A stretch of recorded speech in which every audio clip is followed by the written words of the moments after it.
That's why I manifested kanina or I made a comment na may reservations ako. That is why I did not sign. Ano ang importance ng signature ko?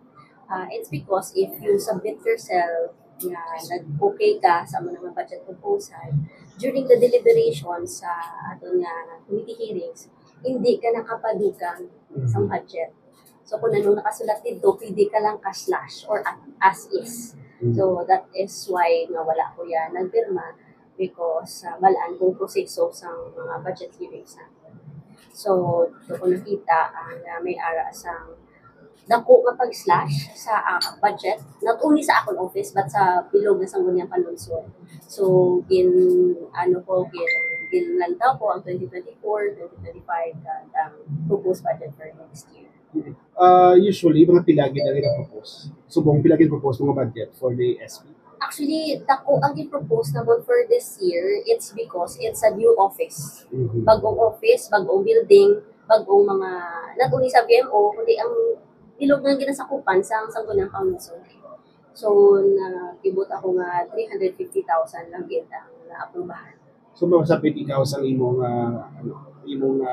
daw amendment for the budget. Yes, so during sa budget call or budget hearing, dito ko man pamatian ko na yung ilang side kung nga among ginakada ko ang budget kag kung diin kami pwede ka kuha budget because sang nagkuko ako diri sa aton new office, it's already an information na nilabalaan nyo naman nga 10 lang gid ka chairs kag 10 lang gid ka tables ang ako na receive diri.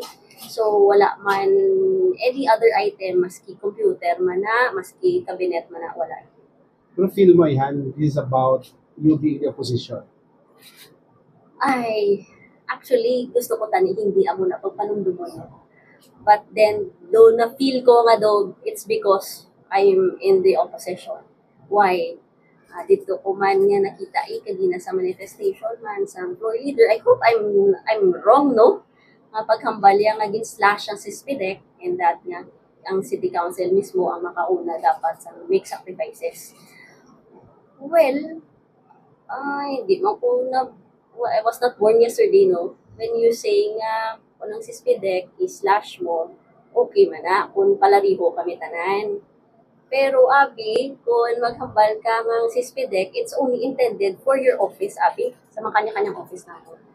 Because there are, in the majority, ara sila sa administrasyon, maski wala sila sa SISPIDEC budget, they can at any time request the city mayor nga tagaan sila job orders, maski wala sa SISPIDEC.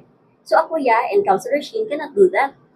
Because sa subong pa lang gani, ang among SISPIDEC sa subong, maski may budget na allocated for our respective offices, wala pa na aprobahan. So that is the reality, no? Kapag kahambal sito kanina, doon nagamo lang akong pagpalumdum na because I'm in the opposition. So, I hope I'm wrong. Kag, I hope nga ang panawagan nila nga good governance, obrahon man nila and not only lip service. And at the same time, kung in kaso, man, no, naging slash man ang mga budget namon for SISPIDEC or sa mga staff sa office, sa mga VMO, kay sa mga councilors, dapat transparent man sila sa listahan sa mga job orders later on. And only then, yung magpati ako sa ginasinggit nila, ang ginatuman nila ang good governance. Pero Vice,